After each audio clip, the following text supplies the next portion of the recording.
जो रोगन अनुभव, यह आप क्या करते हैं और इन विषयों को समझने का एक अच्छा तरीका है।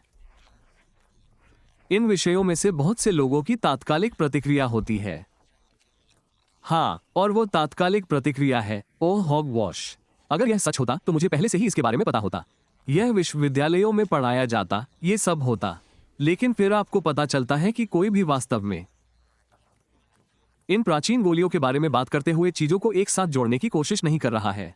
जो मेरे लिए हाँ, प्राचीन इतिहास के बारे में सबसे दिलचस्प चीजों में से कुछ है। विशेष रूप से प्राचीन सुमेर से क्या निकला। हाँ, प्राचीन सुमेर। जब आप उनकी गोलियों को देखते हैं और जैसे वे क्या कह रहे हैं, और वे इस सामान के बारे में बात करने के लिए इतना समय क्यों समर्पित करेंगे।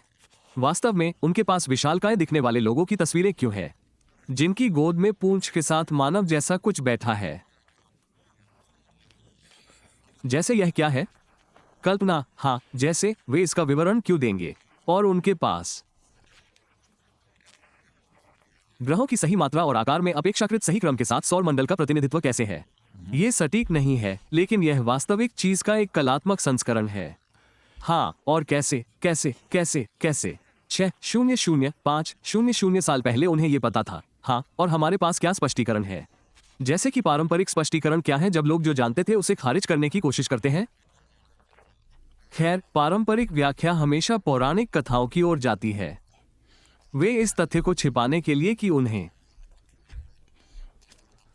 कोई सुराग या विचार नहीं है, आपके चारों ओर पौराणिक कथाओं को फेंक देते हैं, इसलिए वे इसे पौराणिक कथाओं में बदल देते हैं ताकि वे कह सके कि यह सब कल्पना और परिकथाएं हैं। और इस तरह उन्होंने खुद को व्यक्त किया या उन्होंने ब्रह्मांड को कैसे समझा। ये सब पौराणिक कथाएं हैं, ये सब नकली है, लेकिन वास्तव में ये सब नकली नहीं है।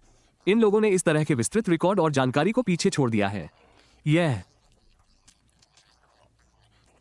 आज हमारे लिए गोलियों पर सूचनाओं का एक समय कैप्सूल है जिसे हम समझने, विश्लेषण करने और समझने में सक्षम है, और यही वह है जो हम अब करने के लिए यहाँ है। जब आप क्यूनिफॉर्म जैसी प्राचीन भाषाओं को देखते हैं तो क्या आप उसे पढ़ सकते हैं।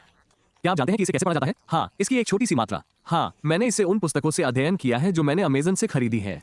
ओह हाँ, तो मूल रूप से आप एक छड़ी लेते हैं। यह एक छड़ी की तरह दिखती है जिसका अंत घुमावदार है, लगभग तेज। इसे ए स्टाइल्स कहा जाता है, और फिर आप आईपैड के लिए एक स्टाइल्स की तरह बिल्कुल बहुत समान है। और फिर आप गीली मिट्टी का एक टुकड़ा लेते हैं और ठीक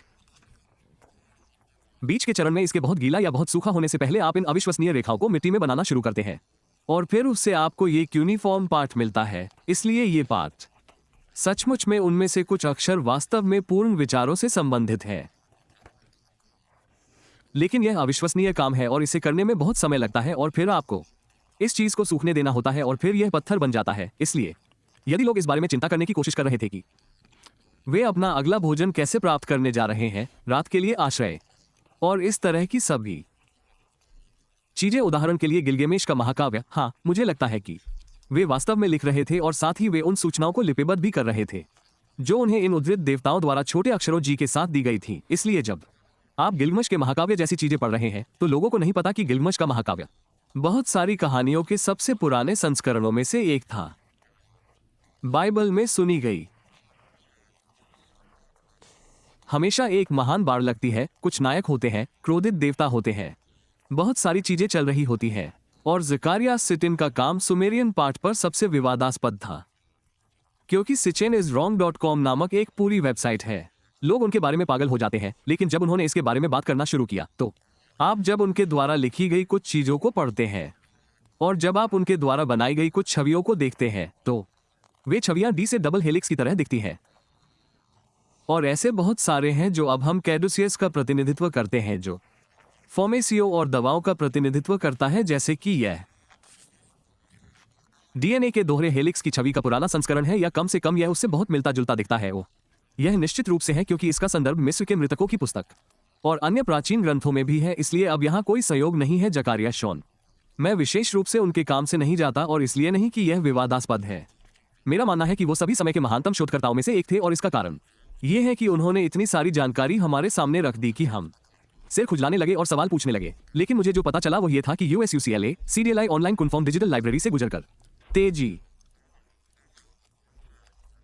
से 10 बार कहो, मैं पत्थर के टैबलेट्स लेने और उन्हें स्वयं समझने में अल्पविराम सक्षम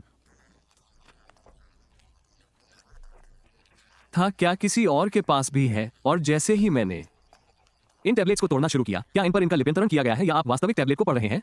आप कर सकते हैं, वे इनका लिप्यंतरण करते हैं, वे वास्तव में आपके लिए इनका अंग्रेजी में लिप्यंतरण करते हैं।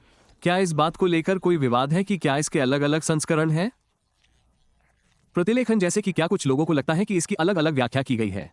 इस बारे में कुछ बहस की तरह है कि केवल जहां कुछ पार्ट गायब है, टैबलेट्स के टुकड़े टूटे हुए हो सकते हैं। आप देखते हैं कि उस टैबलेट से वो कोना गायब है और महाकाव्य बस देखो कि यह कितना अजीब है, कि यह कितना अजीब है कि यह मौजूद है और ये लोगों के लिए अपने मस्तिष्क में 5000 साल का समय डालना इतना कठिन है। और ये लोग हैं जिनके पास ये बहुत ही विचित्र भाषा है, जैसे कि जब आप इसे देखते हैं तो हम ये भी नहीं जानते कि यह कैसी लगती नहीं, और भाषा कहीं से भी प्रकट हो गई। आप एक ऐसी सभ्यता के बारे में बात कर रहे है ना? मैं बस कल्पना करता हूं कि मनुष्य ने यह निर्णय लिया कि वे इन बहुत ही विचित्र चीजों को लिखने जा रहे हैं, और वे सभी इस बात पर सहमत थे कि इन सभी चीजों का एक निश्चित अर्थ है। इसलिए उन्हें किसी न किसी तरह से एक रोसेटा पत्थर या कुछ और रखना पड़ा जहां वे इसे दस्तावेज कर रहे थे ताकि लोग इसे सीख सकें और सिखा सकें। और फिर हम देख रहे हैं 5000 साल बाद इसे देखना। हाँ, यह बहुत ही आश्चर्यजनक है। यह है, और जो अविश्वसनीय है वो ये है कि इस पाठ का अनुवाद 1800 के दशक में किया गया था, ज़करी पाप के जन्म से बहुत पहले, इसलिए वहां है।